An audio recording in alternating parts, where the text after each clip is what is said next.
दौसा से इस वक्त की बड़ी खबर। पेपर लीक प्रकरण में भजनलाल सरकार सख्त है और पूर्वी राजस्थान के कई जिले एसओजी के रडार पर है। इन जिलों में दौसा है, करौली है, गंगापुर है, भरतपुर है, अलवर है। ये वो जिले हैं जो एसओजी के रडार पर हैं। इन जिलों से सैकड़ों लोगों की लिस्ट है एसओजी के पास।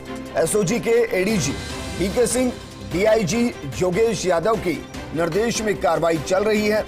इन जिलों में AD SP SOG Narendra Meena के नेतृत्व में कार्रवाई चल रही है। पेपर लीक से संबंधित संदिग्धों को आश्रय देने वाले भी चिन्हित किए जा रहे हैं। अपराधियों की प्रॉपर्टी को भी चिन्हित किए जाने की काम चल रहे हैं। ऐसे में अपराधियों की प्रॉपर्टी पर सरकार बड़ा एक्शन ले सकती है। इन दिनों 5 अपराधियों की गिरफ्तारी की गई है। इस वक्त की बड़ी खबर, बाकायदा एक लिस्ट तैयार की गई है। पेपर लीक में भजनलाल सरकार सख्त नजर आ रही है और पूर्वी राजस्थान के कई जिले ऐसे हैं जो एसओजी के रडार पर हैं।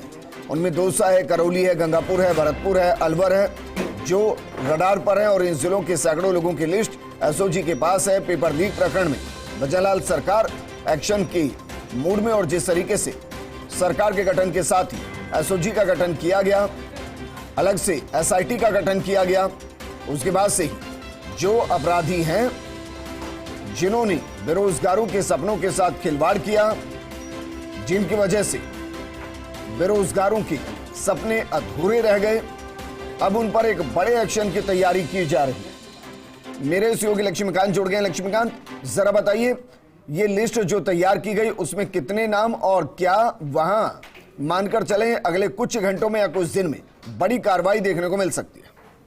देखिए, बिल्कुल सबसे पहले मैं जानकारी देना चाहता हूं कि जो एसओजी की टीम है उसके रडार पर पूर्वी राजस्थान के जिले हैं। बाकायदा प्रभारी अधिकारी लगाए हुए हैं जिनका टारगेट वो अपराधी हैं जिन्होंने पेपर लीक प्रकरण में कहीं ना कहीं बड़े पैमाने पर धांधली की और जो युवा हैं उनके जो भविष्य है उस पर चोट की थी। तो जो जानकारी हमारे पास निकल करके आ रही है, लगभग 150 लोगों की लिस्ट एसओजी के पास में पूर्वी राजस्थान के जिले हैं जिनमें गंगापुर, दौसा, करौली, सवाई माधोपुर, भरतपुर ये हैं। और सबसे जो अहम बात यह है कि जो अपराधी हैं उनको आइडेंटिफाई लगभग एसओजी की तरफ से किया जा चुका है।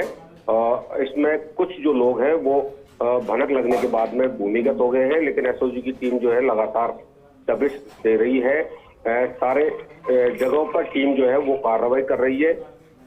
जो एसओजी जो सबसे बड़ा जो एक्शन लेना चाहती है वो लाना चाहती है कि जो ऐसे लोगों को संरक्षण दे रहे हैं उन लोगों को भी चिन्हित किया जा रहा है और वो भी जो लिस्ट है उसमें कहीं ना कहीं शामिल है।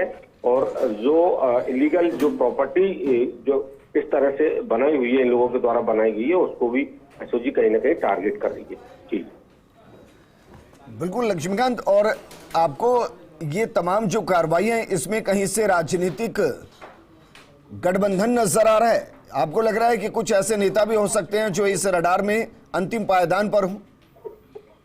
देखिए, बिल्कुल जिस तरह से एसओजी काम कर रही है और जो एसओजी ने जिस तरह टारगेट किए हैं कि जो संरक्षण देने वाले हैं, तो इससे इनकार नहीं किया जा सकता कि पॉलिटिशियन का भी कहीं ना कहीं इसमें कोई ना कोई कनेक्शन हो सकता है या किसी भी तरह के जो लोग हैं जो इन लोगों को संरक्षण दे रहे हैं उनकी लिस्ट भी एसओजी की तरफ से तैयार की गई है।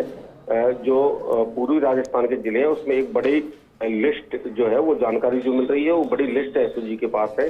जिसमें अकेले दौसा जिले की बात करें तो 25 से 30 लोग दौसा जिले के भी इस लिस्ट में शामिल हैं और लगभग 150 लोगों की जो लिस्ट है वो एसओजी के पास है जो इन लोगों को टारगेट कर रही है और कहीं ना कहीं इनकी गिरफ्तारी के प्रयास किए जा रहे हैं। जी बिल्कुल लक्ष्मीकांत, शुक्रिया तमाम जानकारी हमारे साथ साझा करने के लिए।